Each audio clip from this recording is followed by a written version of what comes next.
We're talking about retirement. Welcome, everybody. Herschel and Kelly. I was about to call y'all Kerschel. If you were a celebrity couple, your name would be Kerschel. How perfect is that? Yours would too. Well, I guess mine too. Yes, that's right. All right, so we are talking about retirement today. Before we jump in, want to say a quick shout out to our winners for the gift card drawing from last week. We have Jairus Dickey and Nicole Jackson. Congratulations to you two. And Kelly is going to be leading the discussion today about retirement. If you want to check out the kids section, it's really fun. We got to watch our friend Jen learn about retirement from her grandmother, who gave us a cool rap song about retirement. So you got to go watch the 10 o'clock video if you didn't tune in for that. It's really funny. And then share it with everybody. It's a neat way for kids to learn about it. But for the grown-up session, we're going to be a little bit more serious today, of course. We do have a lot of information to go over with you, and Kelly is going to be teaching that today. So Kelly, why don't you go ahead and we'll get started. Okay, thank you. I think I got to do this week because I'm the oldest one. I don't know. Maybe. But in any case, we're going to jump right in because there's a lot of information to discuss. So I'm just going to flip over to our PowerPoint, and then we will talk about it as we go along. So when we talk about retirement, it can be a little overwhelming. It can be a lot to think about. And sometimes you find it difficult to know where to start. Research has shown that most families do not have enough money saved up for retirement. Some do, and congratulations to them. But what we're going to talk today about is planning for it and hoping that this will help you and give you some tools to plan ahead and not have to worry about it when you get to that stage in your life. In this workshop, we're going to talk about, we're going to examine the factors you should consider when planning for retirement. We're going to learn how to estimate your retirement expenses. We're going to identify the savings and planning strategies that allow you to maximize your saving at any age. And like I said before, I'm the oldest one, so my plans are a little bit different than Kelly's or Herschel's, but we all have plans in place. We're going to compare the types of retirement plans that are available, and then we're going to help you set goals for your own retirement savings. So when you're considering retirement, we want you to think about these factors when you're planning. The biggest one is your income. So you have to consider what your income is now to be able to plan for your income ahead. Think about your current sources of income, your salaries, tips, benefits, your assets. And as we talked about in previous classes, the assets are tangible things that you own, whether it's cash on hand, your home, other properties, different things like that. And then we need to think about your expenses. So think about your future expenses and your current expenses, including your money spent on needs and wants. So we have a lot of money that's spent on wants now. Something to consider is maybe cutting back on those wants now to focus on the needs that you have in the future. And your health. The health is a big thing because you have to think about your current health and learn what you may need to plan for the future. And since people are living longer and longer, you have to think about what could possibly happen in the future. And then taxes. It's important to know when you're doing your contributions, you have pre-tax and post-tax deductions, but know that at some point in the future, during your retirement, you may be taxed on that income. So the value of money. Let's talk about your retirement. Your annual savings should be 70 to 80% of your current annual income. I looked up online and saw that the average annual income for our area, for Leon County, is $39,700 and some change. So I just rounded it out to 40,000. So the average annual income is 40,000. I took 75% because it's the median between the 70 and 80. And so if your annual income is 40,000 a year, your annual retirement income should be around 30,000 a year. That's a lot. So know that you can adjust your retirement savings goal amount or increase your monthly savings to reach that goal, but just know that you have that goal. So then estimated longevity.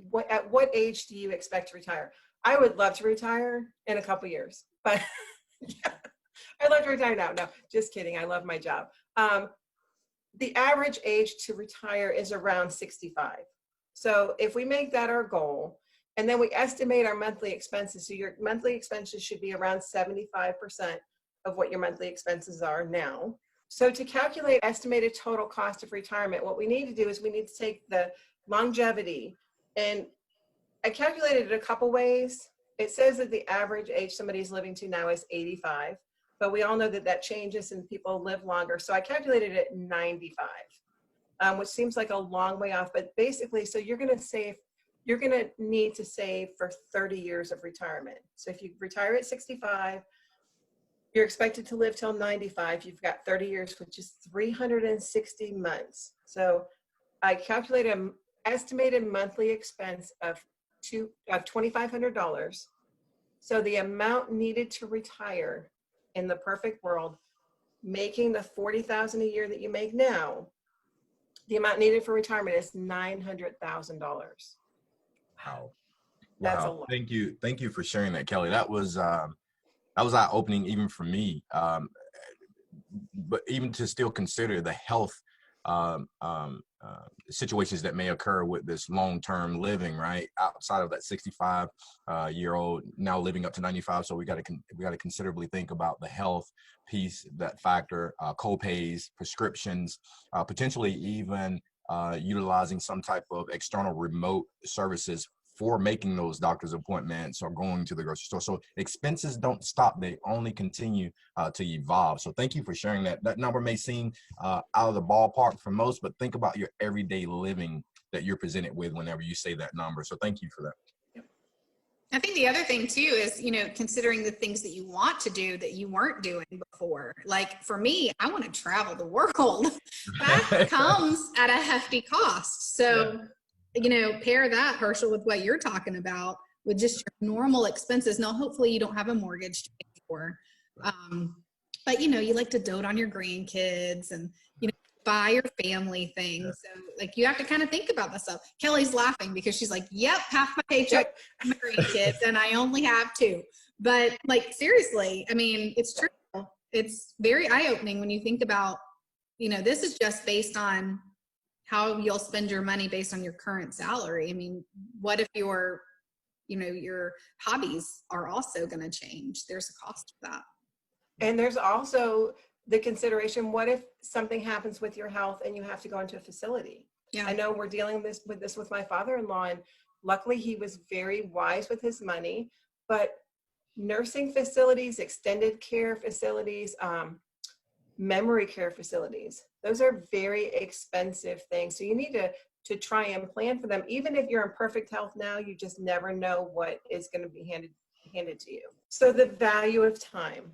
As I said, I'm the oldest one out of this group. Luckily, I did start earlier, but the earlier you start, the more money you can save up, because and you have to put less into it. So you start out small and it builds up. The longer you wait to start saving, the more you're going to have to put in to reach your goals in retirement. But the most important thing to take away from here is, even if you didn't start at 18, if you started at 38 or 48, just put as much as you can aside to plan for your future. Don't say, well, I didn't do it at 18. I really can't save all that money that they're telling me to, so I just won't save anything, because that doesn't fix the problem. So compound interest, I'm going to let Herschel explain compound interest to you, but it'll help you understand that even if your goal is to save $32,000 a year, there's other ways to do it than just putting your initial monies in the account. So Herschel? Absolutely. So compounding interest is quite interesting. It allows you to make money on the money that you already have. So I'm going to use an example such as a certificate of deposit, known in the financial world and most to all of us as a CD, right? As a CD. So what you would do is you take a specific amount of money and you place it on deposit, basically in a savings type of an account. Again, CD. You can't get to it without penalty, right? Because that's part of the commitment that you allow those funds to remain parked in this position to generate a certain amount of interest. So compounding interest can be beneficial for you if you allow that CD to mature. So 12 months you may have as a term that you're going to park that money. At the end of that 12 months, you're going to receive the interest earned on that balance. If you don't move that interest away and you add it back to the principal balance, that allows you to continue to grow and make more money over time. That's simple compounding. So basically what you're doing is being paid to park your money for an extended period of time. So let's just look at Joan's retirement plan. So she invested $100 into a retirement account. She contributes $50 per month into an account that earns 10% interest, which compounds annually. Using the information that Herschel gave us, let's select the best description of how her money will grow in 40 years. So is it chart A or is it chart B? Herschel. It would obviously be chart A. Absolutely. So, I mean, if you use this chart, if you just look at this as an overview, it almost doesn't make sense not to invest where you can do compound interest. So let's talk about retirement income sources. So there's different types of income that you have coming in when you retire. And the first one is going to be your personal savings. So personal savings, whether it's the compounded interest, whether it's just regular savings that you have, starting today can have a big positive effect on your financial health. And then there's employer-sponsored retirement plans. So that's a 401k. In some cases, it's a 403b, or pension plan can add to your retirement income. And we'll talk about those in just a second. Social Security. So Social Security benefits provide a steady income source, but think carefully about it when you start to receive them. If you start at 62 versus 65, there's a penalty. And also, I read something online the other day that said 40% of our income right now is being taken care of by Social Security in retirement, but that's projected in the next 20 years to be more around 21%. So don't plan on Social Security taking up a big portion of that. Plan on having that as your little extras for those wants that you have, not for the needs that you're going to have. Investments. So investing in assets such as real estate, stocks, bonds, and different things like that can add to your retirement, but they can be risky, and we're going to talk about that as well. And then other sources of income like inheritance, gifts, prizes, things like that. But when we get those, we tend to want to spend them. Like that's a bonus, and there's things that we want. Maybe it's a new boat or a new car or something like that. Instead of spending it on, maybe spend a little bit and then think about your future and save, because the future is where it's at. Develop a strategy to maximize your retirement income. So make it a habit to set aside a little money of retirement on a regular basis. And then if you can't do that, try and put money aside several times, or aside each month or several times a year if you get bonuses, if you're on commission, if you get your tax return. Little things like that. If you get reimbursed from your employer for different things that you spend, and that's just extra money, try and set it aside. Put it in something, put it in a CD, put it in something, because although the reward for it right now seems great, the reward in the future is going to be much better. And then invest. Invest in assets that increase over time. And then diversify your investments to manage risk.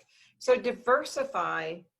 Herschel, do you know what can you explain to them what diversify means? Yeah, it's just basically splitting up your assets to make sure that you're maximizing your return on every single balance, right? So for instance, if you have CDs or you have mutual fund, or if you have anything that generates a return on your investment, that's diversifying. That's not saying put all of your $100,000, $200,000, $300,000, $400,000 into one savings account and hopeful that that's going to carry you through retirement. That's not the case.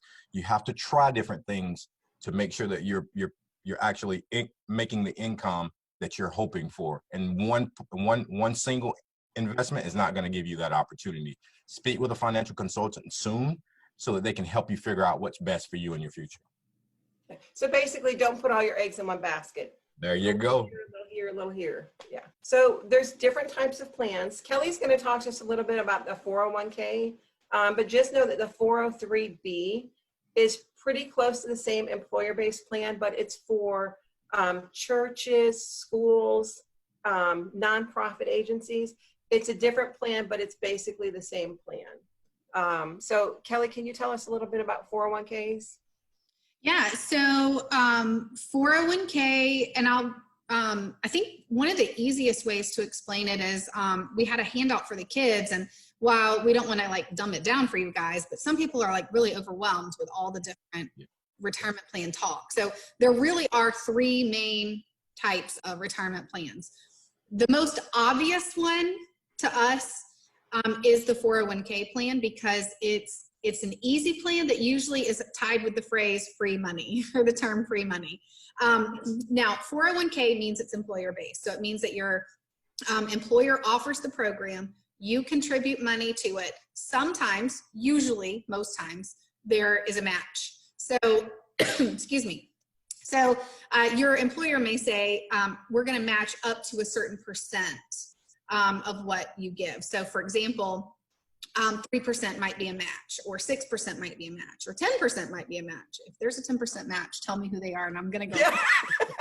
No, I'm just kidding. But so usually, you know, if you want to always, if you're starting out, you want to at least start with a 401k plan, because you can really maximize the free money, right? So if you're giving 3% of your income and your employer matches up to 3%, then every dollar that you give is matched dollar for dollar. Okay.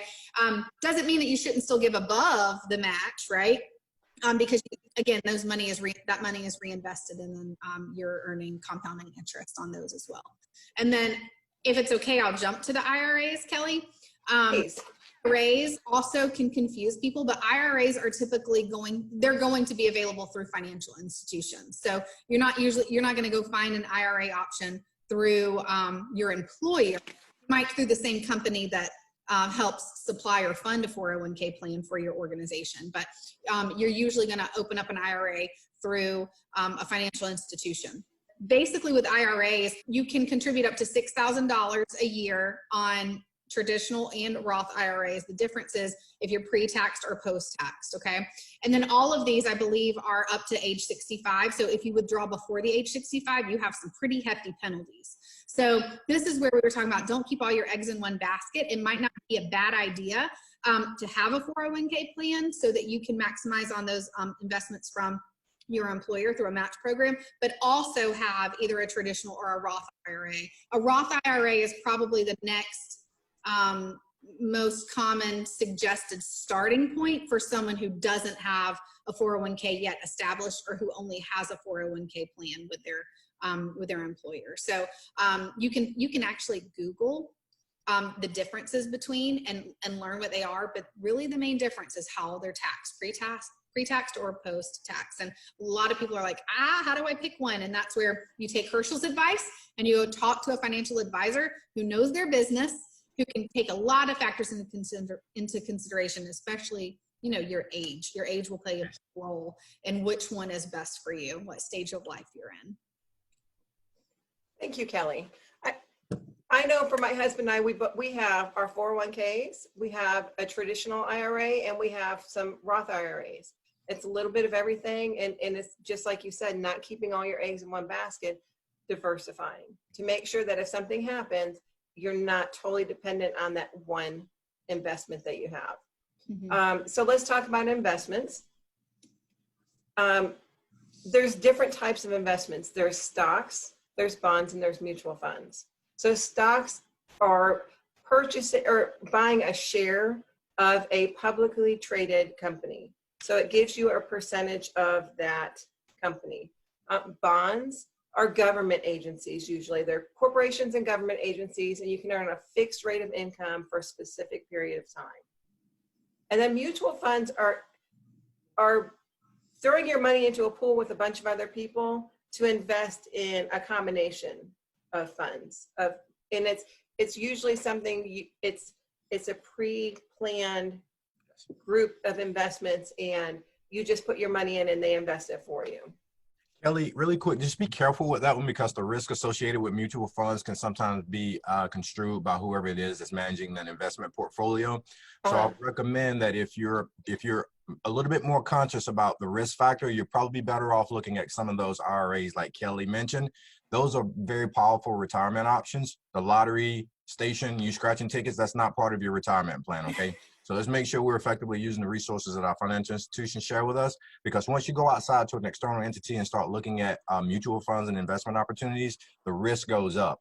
And once the risk goes up, the reward does too, typically, but you never know what could potentially happen. COVID-19. You understand what I mean?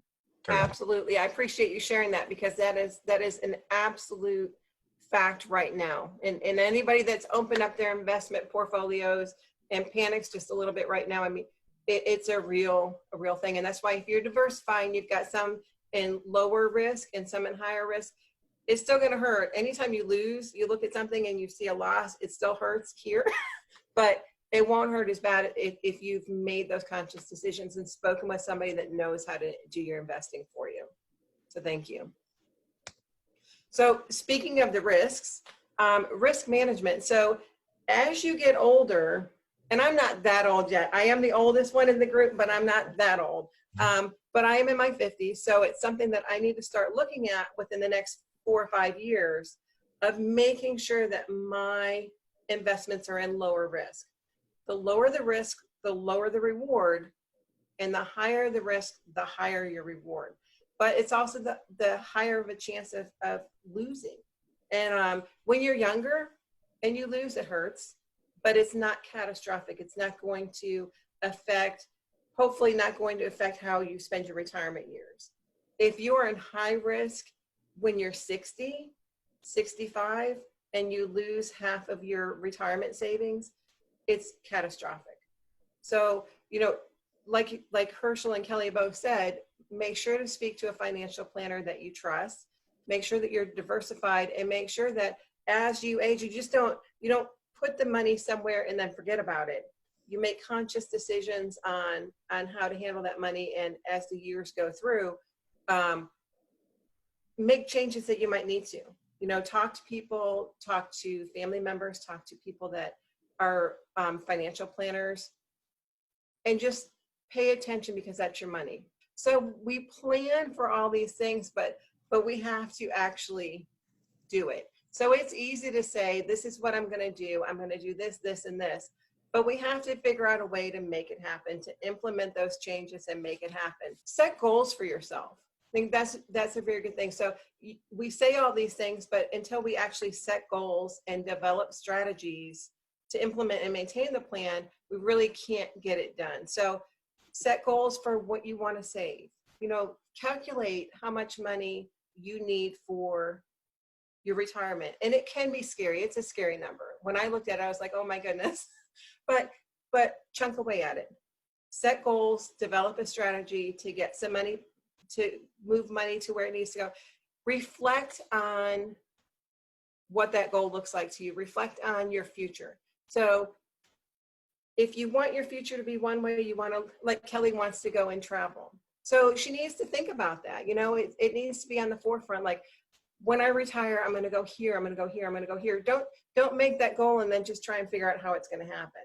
Like, use that as a long-term goal for something that you really want to happen. You don't want to sit in a rocking chair on your front porch with no AC running when you want to be out vacationing. So set your goals, reflect on it, remind yourself of the end product, and then remember to start early. The earlier you start, the better it is. But if you don't start early, don't not do it. Make a plan to start as soon as possible and put aside as much as possible. And maybe you don't go get those coffees every week. You know, we've all talked about the budgets and how putting a little money aside. Is that cup of coffee now worth not going on a trip in 20 years? You know, it's little things like that you have to remember. So in summary, we've talked about a ton of stuff. And it can be a little overwhelming. It's a little overwhelming for us sometimes. And this is what we do for our living. But remember, when you're planning for retirement, it's important to consider the age that you'd like to retire and how much money you will need. So again, you go back to that calculation. It's pretty simple. And then a good rule of thumb when you're doing that calculation is that your savings for your retirement should be 60 to 80% of your current annual income. And remember that your annual income is going to change. So the older you get, usually your income gets a little higher. So remember, you're going to adjust your lifestyle to that higher expense.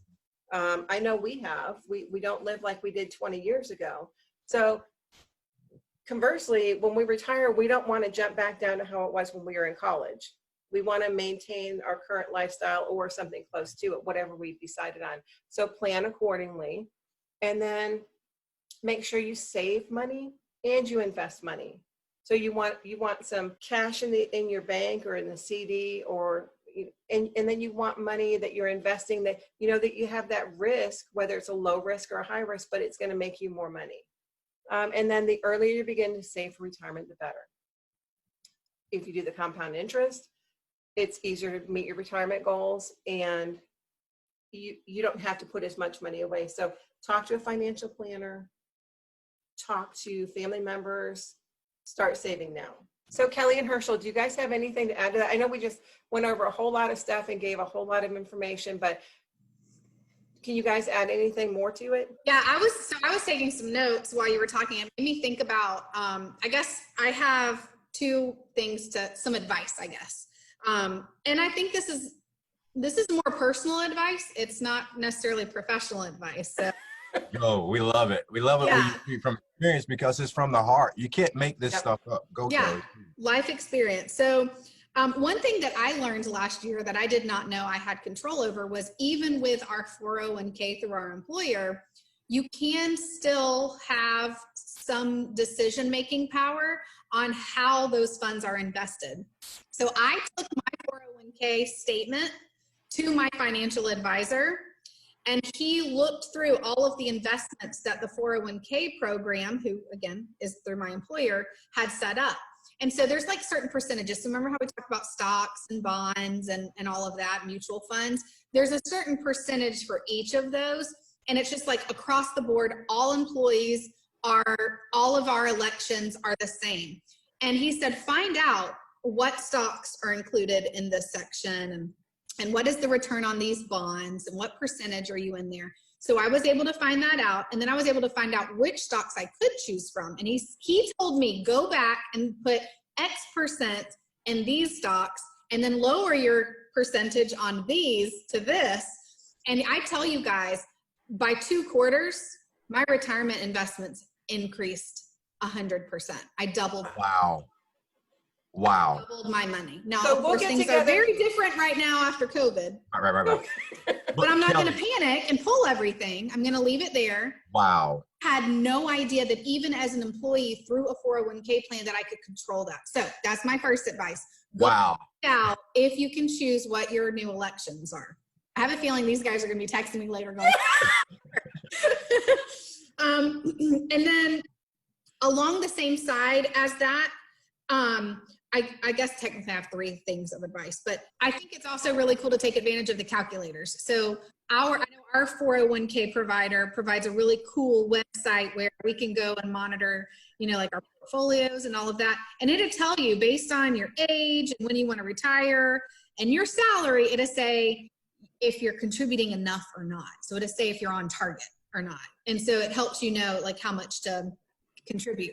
My third piece of advice, which is probably the best advice, is anytime that you get a raise, like an increase in your salary or a bonus, take that into consideration and maybe think about like upping what you contribute to your 401k and pretend you never got it. Because if you're already used to living on the budget that you're on now, right? And if there's tax benefits from it, like let's say you get a 2% raise in your income, that's 2% more towards your 401k that you could be doing. So if you're comfortable right now where you are with how you're spending money and all that kind of stuff, like that's the best way to raise money fast in your 401k, especially if you're young. So as you guys are young and if some of you are young adults and you're starting out, like that is a cool way to increase your contributions because it's money that you never saw anyways. So that'll help you get up to a 10% or 20% pretty fast if you're young. Like if you're in your 20s, I say like that's the best way to really get ahead. So that's Kelly's little piece of advice for you from my life experience. One thing that I would like to share is that this journey toward retirement is an overnight journey, right? It starts with you wanting to effectively plan for long-term stability, short-term discomfort for long-term stability. Sacrificing upfront and now will prepare you for comfort later on. I can assure you of that. So without further ado, we'd like to just really say thank you for viewing. Thank you for the likes, the shares, the comments, and we look forward to meeting you at the same place and the same time next week. So that being said, happy hunting toward retirement, and we're here to help you should you need some assistance along your journey. Y'all have a good week. Thank you, Kelly, for leading. Thank you. Bye, everybody.